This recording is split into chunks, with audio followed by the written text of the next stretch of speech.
Este programa é patrocinado pelos amigos e parceiros do Ministério Joyce Meyer. E eu realmente o encorajo, se você tem alguém que te feriu e está tendo muita dificuldade em superar isso, comece a orar pela pessoa.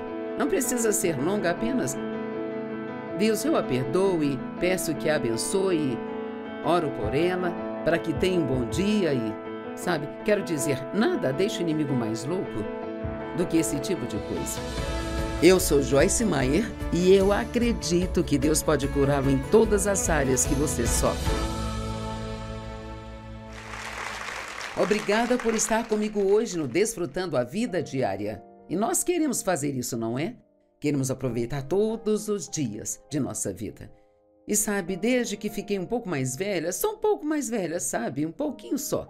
É muito importante para mim que eu não desperdice meus dias.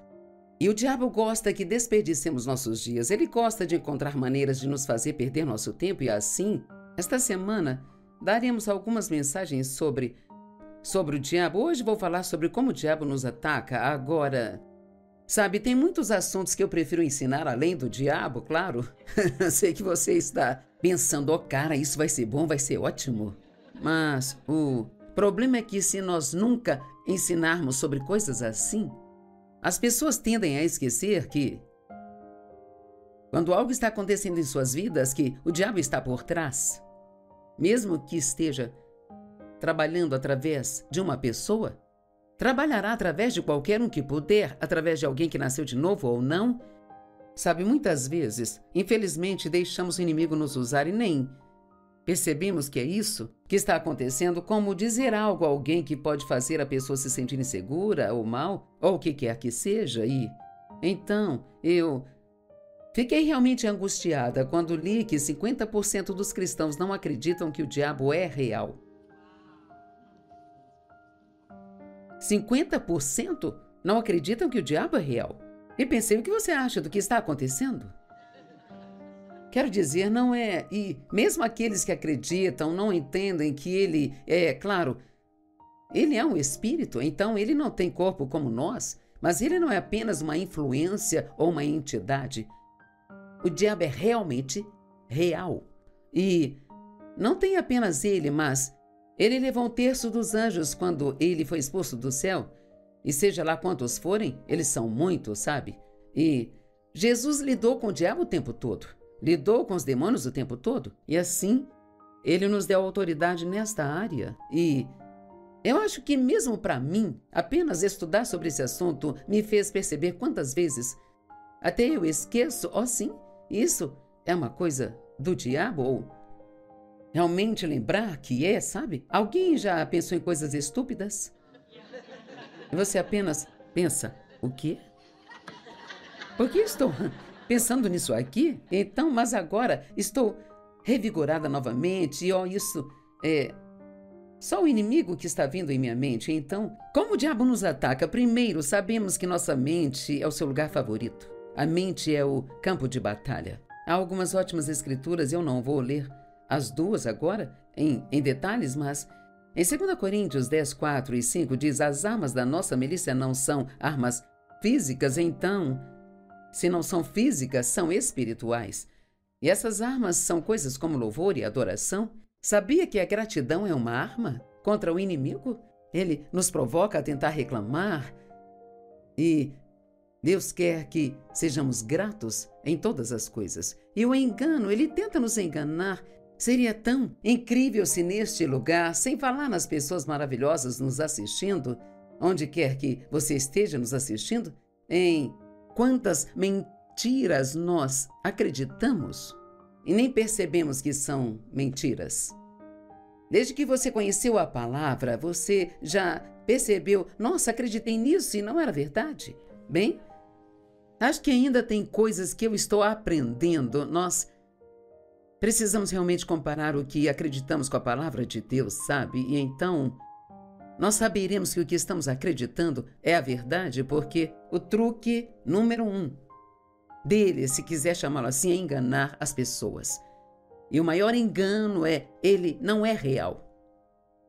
Então, 50% das pessoas estão totalmente enganadas, porque se pensarmos que ele não é real, nunca o pegaremos no que está fazendo. E assim, então diz sobre estas armas que nossa maior arma é a palavra de Deus. Refutamos argumentos, teorias, raciocínios e coisas orgulhosas e elevadas que vêm à nossa mente e que não concordam com a palavra. E então em Romanos 12 diz que devemos ter nossas mentes completamente renovadas. Isto é feito com a palavra de Deus. Caso contrário, nós nunca experimentaremos o bom plano de Deus para nós. Você pode ter ouvido sobre isso, espero que tenha lido sobre isso, mas você não experimentará nada se não aprender a pensar direito. E então, a próxima coisa que ele gosta de usar contra nós são nossas emoções. E assim ele começa com nossa mente, porque seus pensamentos afetam suas emoções. E você pode estar se sentindo perfeitamente bem e pode sentar e pensar em algo que alguém fez com você recentemente e você nem estava pensando nisso, você superou isso, você fez todas as orações e tudo mais, e agora de repente talvez você acorde de manhã e comece a pensar nisso, sabe? Eu acho que o inimigo faz uma oferta à nossa mente no início da manhã, porque se ele conseguir nos fazer começar com o pé errado, então talvez fiquemos assim o dia todo. E eu me pego pensando em coisas que eu não quero pensar. Bem, se eu não quero pensar sobre isso, então esse não deve ser o meu pensamento. Deve ser outra pessoa que o colocou lá. E então, sabemos que Jesus sempre lutou contra o inimigo com a palavra. E nós precisamos conhecer a palavra, mas também precisamos falar a palavra. E sei que às vezes você se sente tolo por andar pela casa falando em voz alta.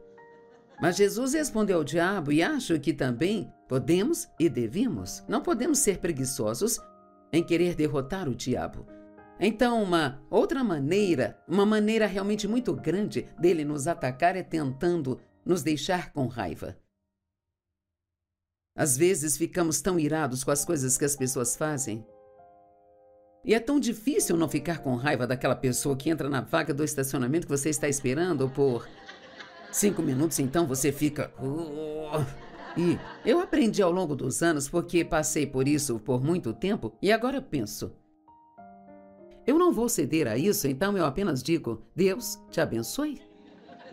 E vou procurar uma outra vaga? Então, sou a vencedora? Somos os perdedores quando deixamos o inimigo nos enlouquecer. Jesus disse, está registrado em João 14, 27, a minha paz deixo a vocês.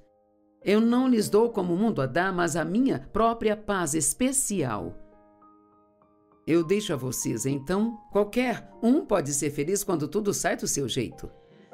Mas quando as coisas não estão saindo do seu jeito, vamos pegar uma situação como essa. Já aconteceu com você de estar esperando por uma vaga e quando o outro carro saiu dela, alguém chegou por outra direção e tomou a sua vaga? E a pessoa sabia que você estava esperando, mas aquela é uma pessoa que não se importa? E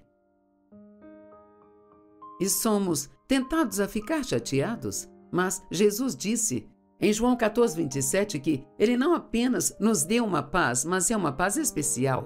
Portanto, é uma paz que pode operar quando tudo está dando errado. Mas então, na Bíblia Amplificada, diz, então, parem de se permitirem ficarem chateados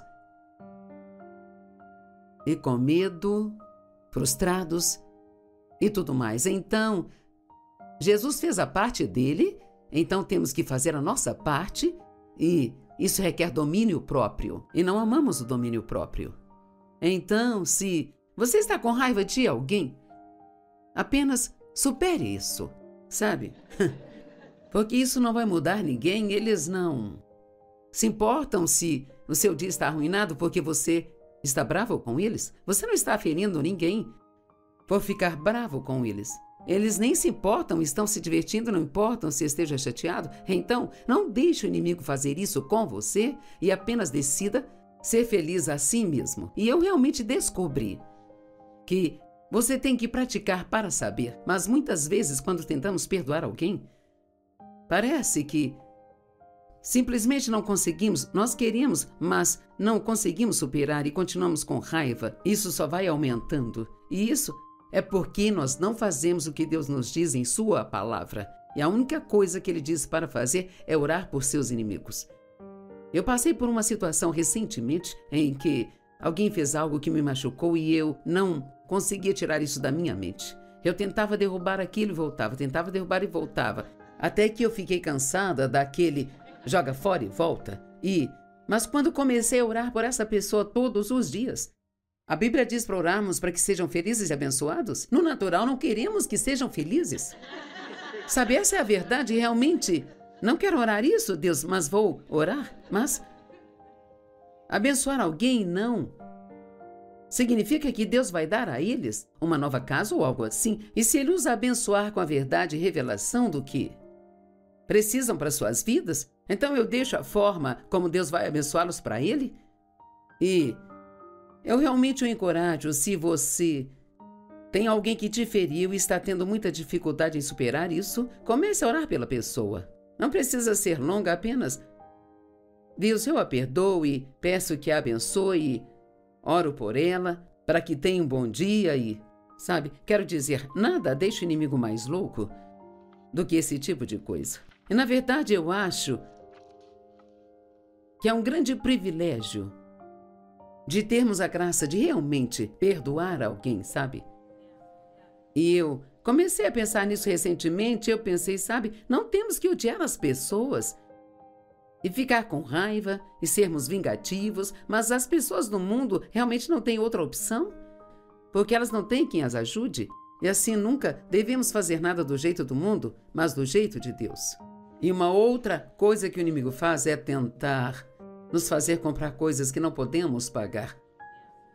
E com certeza não é o caso de ninguém aqui, então eu vou falar com as pessoas lá fora, sabe? Lembre-se, sabe, há algo em ver coisas bonitas que realmente te deixa emocionado.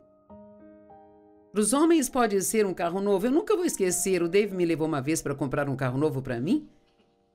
Eu não sei como, nós saímos com outro carro para ele e nenhum carro para mim.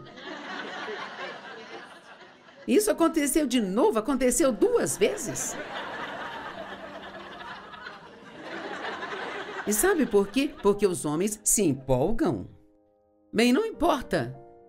Para mim, há quanto tempo eu tenho um carro, desde que ele esteja limpo e com boa aparência, e tudo certo e seja seguro, mas os rapazes acham que precisam trocar de carro, sabe, de vez em quando, e assim, todos temos nossas coisas, homens ou mulheres, jovens ou velhos, todos temos nossas coisas, onde é bem mais fácil para as nossas emoções tentarem nos controlar nessas áreas. E a única coisa que vai ajudá-lo mais do que qualquer coisa, se você for fazer uma compra, especialmente se for uma grande compra, então pare e pense. Isso vai me impressionar de verdade? Sabe, o carro fica lindo nas luzes do showroom, não vai parecer tão bonito quando chegar em casa. Ainda parecerá bonito, mas não tanto. As joias não parecem tão bonitas quando chegamos em casa quanto na vitrine. Tem algo naquelas luzes que eles põem nas coisas que as tornam muito mais desejáveis. E a questão é, você pode ficar animado e comprar, mas você vai ser feliz pagando por 5 anos aquilo? Sabe, muitas pessoas ainda estão pagando coisas que nem sabem onde elas estão, nem o que fizeram com elas, ou onde colocaram. E assim não importa quanto dinheiro você tenha, mesmo que tenha muito dinheiro para pagar, nós precisamos respeitar o dinheiro se quisermos e esperamos tê-lo. E parte desse respeito é você não desperdiçá-lo. Tem tantas pessoas no mundo que estão sofrendo e não têm absolutamente nada, e muitas vezes estamos comprando coisas que já temos em casa, e então talvez precisamos pensar um pouco mais seriamente nisso, sabe? Porque, na verdade, isso tem surgido em meu coração com muita frequência. Não somos donos de nada, somos mordomos. Tudo que temos vem de Deus, e é assim que falamos com as pessoas que trabalham para nós, dizemos aos nossos gerentes que esperamos que eles gastem o dinheiro do ministério como se fosse deles, porque é muito fácil gastar o dinheiro de outra pessoa, sabe? Mas estamos gastando o dinheiro de Deus porque não teríamos nada se Ele não nos desse. E assim, vamos tentar ficar longe das dívidas. Dívida é pressão. Sei que muitas pessoas pensam, não há como eu não ficar endividado. Bem, sim, provavelmente se você Parar de comprar coisas que não precisa. Você pode parcelar uma casa ou um carro, mas tem pessoas que fazem tantas parcelas que não conseguem dar conta. E assim o inimigo quer que você esteja sob esse tipo de pressão, de dívida. Além disso, ele gosta de nos deixar impacientes e agimos fora do tempo de Deus. Isso é emocional, sabe? Às vezes é muito desafiador esperar que Deus faça algo e assim temos uma ideia brilhante sobre como fazer isso acontecer mais rápido do que a forma como Deus faria. E vemos o problema que isso trouxe a Abraão e a Sara também. Ainda estamos lidando com os problemas que eles arrumaram naquela época. Falamos as coisas emocionalmente. Alguém aqui já disse algo que gostaria de ter retirado? Uma vez que algo é falado, não tem volta. E então, provavelmente há pessoas que acabaram no tribunal de divórcio apenas por causa de coisas que disseram. E repetidamente. E isso é feito emocionalmente? O inimigo quer levá-lo a agir emocionalmente. Vamos apenas ouvir algumas escrituras sobre Jesus que eu acho incríveis, sabe? Em João 14:30. Agora isso foi logo antes, quando ele ia para Jerusalém e começaria seu sofrimento para sua crucificação. E ele disse aos seus discípulos: eu já não falarei muito mais com vocês, pois o príncipe, o gênio do mal, o governante do mundo, está chegando. Ele não tem direito sobre mim, ele não tem nada em comum comigo, não há nada em mim que pertença a ele, e ele não tem poder sobre mim. Então, há só uma conclusão que podemos chegar com isso. Ele sabia que estaria sob pressão, e porque ele não era apenas o Filho de Deus, mas o Filho do homem, ele tinha emoções assim como nós, e ele tomou uma decisão antecipada de que ele iria ficar quieto. E quantas vezes Jesus foi acusado de coisas e ele nem sequer deu uma resposta? E o que fazemos? Começamos a nos defender. Deixe-me dizer o quanto sou bom, eu não sou a pessoa que você pensa que eu sou. E a Bíblia nos diz para nem mesmo nos preocuparmos, mas deixarmos que Deus seja a nossa defesa. E assim ele disse a seus discípulos: eu vou ficar mais quieto do que o normal. Porque o diabo está vindo atrás de mim e ele não tem parte comigo. Então ele obviamente está dizendo: eu não vou abrir minha boca e dizer a coisa errada e dar acesso a ele. Você já se perguntou em Isaías 53:7 o que significa quando diz ele foi oprimido, mas quando afligido foi submisso e não abriu a boca? Como um cordeiro levado ao matadouro e como ovelha muda diante do seu tosqueador, assim ele não abriu a boca. Eu me perguntava um pouco sobre isso, sabe? Antes de aprender o que estou dizendo e anexar isso a João 14:30, a Bíblia diz que o poder da vida e da morte está na língua. Isso é só um lembrete. Então, não é de admirar que o inimigo nos empurre para dizer coisas erradas. E há tantas coisas. Eu tenho ouvido as coisas que nós dizemos. E dizemos coisas que não fazem sentido. Está chovendo canivete? Bem, Joyce, eu te amo até a morte. E eu não consigo dizer quantas pessoas me dizem que me amam até a morte. E eu digo: por que você não me ama até a vida? Eu não quero morrer. Sabe? A boca. E se nós realmente acreditássemos que as palavras têm o poder que a Bíblia nos diz que elas têm, não mudaríamos a maneira como nós falamos? Se realmente acreditássemos nisso? Sabe, eu tenho que ter cuidado agora porque eu estou ficando um pouco mais velha, só um pouquinho mais velha. E eu não jogo a carta da velhice o tempo todo. Estou velha demais para isso. Eu estou ficando velha demais. Isso vai doer porque eu estou ficando velha. Você não deve dizer coisas assim, sabe? Eu preciso ser como Paulo. Meu homem exterior se corrompe, mas meu homem interior se renova dia após dia.